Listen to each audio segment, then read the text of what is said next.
Hello YouTube, welcome back to another video. Today I'll be doing an emergency light inspection, so let's get started.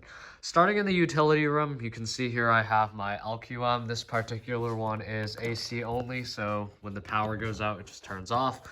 Believe it or not, even though it doesn't show on camera, this particular one is pretty bright. This is one of the older ones.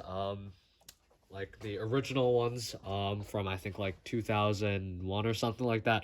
This was a really early LQM. It has the nice glossy faceplate. You can see that the plastic is much better just because there's less light coming through it. I mean, you can see it on camera, but it's a lot better in person. Over here, I have the ELM2, would kind of fit with this. This particular one is also fairly old. I think this one's from like 2007, but it is really nice, works fine. You can see one head is adjusted over there, the other one is just adjusted to point down to the floor.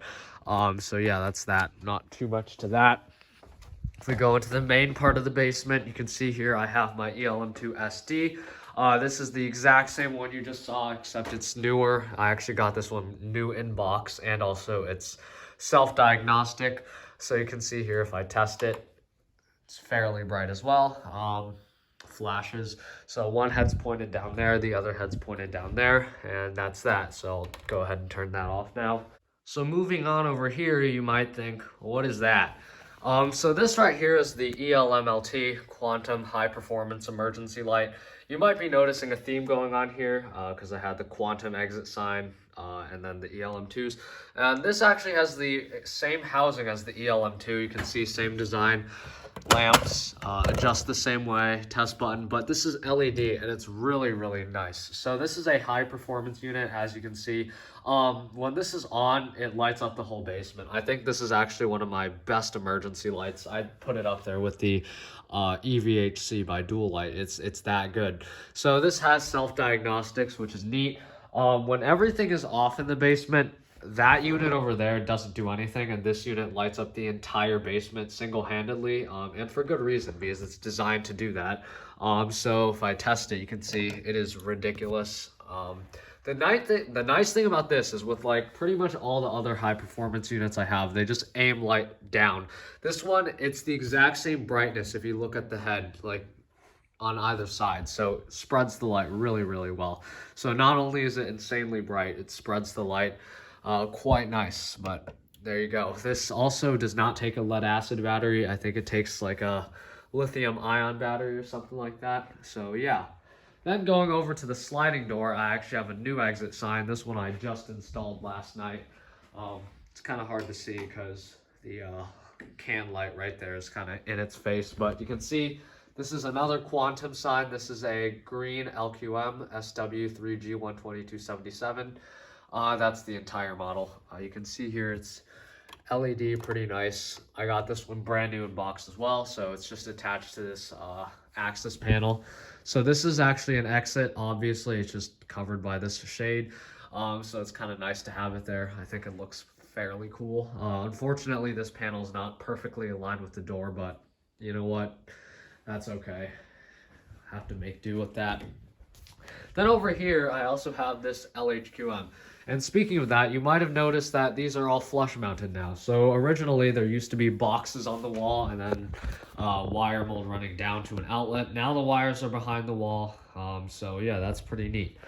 So if we go ahead over here, like I said, this is the LHQM. It's the exact same optics as the other units I showed, not the LED one, but go ahead and test it. It's fairly bright. Again, it doesn't do anything with that unit on because that one's just so much better, but this one, I guess it's okay. This particular head is kind of aimed around here so it can light up the stairway. This one's just aimed towards this general area down here. One last thing I forgot to mention over here inside the fire museum, I have the LHQM LED. This particular one is all LED, so it's basically just the LED version of all the units I showed. The thing with this is it has a really bad reputation in the exit sign and emergency light world. I've heard a few horror stories about them not being good, you know, and dying out of the box and whatnot. To be perfectly honest, my personal preference on these is a little different. I really don't think they're that bad. My particular one is actually really nice. I think that if I didn't have, or if I hadn't heard the reputation stories, I would think they're a pretty decent unit. I mean, the optics are really quite nice for an all plastic, supposedly cheap unit. The only thing with these is they're just way overpriced, but if you can get them at a good price, I think they're decent units. I mean, uh, I have heard the stories of them dying, but I've never had actual personal experience with that. So make of that what you will. So now let's go ahead and actually turn off the power to the basement. All right, here we go. 3, 2, 1. So the ELM2 is on. You can see it lights up my messy floor. You can see I have a lot of stuff going on in here, so it is kind of hard to walk, which is good because I guess that's kind of what the emergency light is for. If the power goes out now, I won't trip and like die. So you can see this exit sign is off, and now you can kind of understand how bright this thing is. Of course, the windows are kind of open, but like you can see, even though this head is barely even adjusted over here, it's still hitting all over this wall. And then you can see compared to this unit, like it does absolutely not very much. So yeah, that's that. And this exit sign is just being an exit sign, doing exit sign related activities, signifying the exit and whatnot. I sound like an English teacher. Right here we have this thing. I don't know why I'm hitting the test button because that doesn't do anything. This one, it has an issue, even though it's brand new in box. It's not really an issue per se, it's just kind of cheap.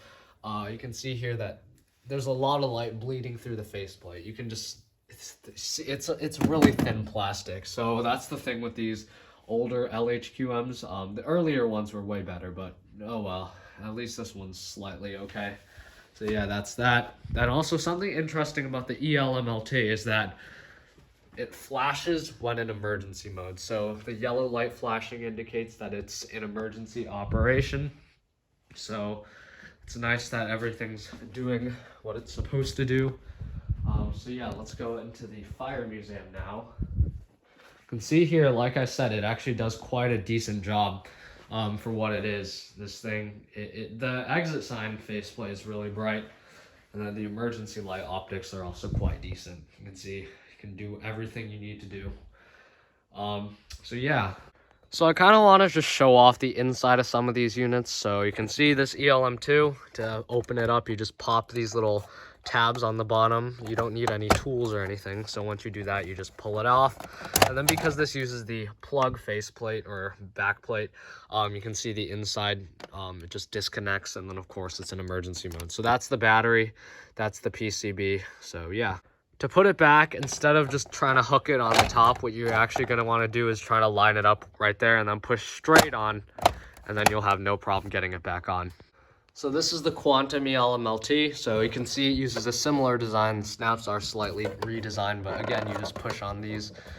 It's a little more challenging with one hand, but once you get them loose, like I just did, what you do is you just pull off, and then you can see here, the back plate is slightly different, but you know, again, this thing is insanely bright. I mean, it spreads the light really well. I think that's the main thing. But yeah, you can see no lead acid battery. It's a lithium iron phosphate battery. Okay, then plug is also different. This unit is also apparently remote capable. And then again, on the bracket, you can see here, it literally tells you don't hook it on the top. You just push straight on. So just a PSA, that's where the battery disconnects. So again, to put it back on, you just push straight on, and then it turns off, and then we're good. So yeah, that's it. Thanks for watching. Please like, comment, and subscribe, and I'll see you next time. Farewell.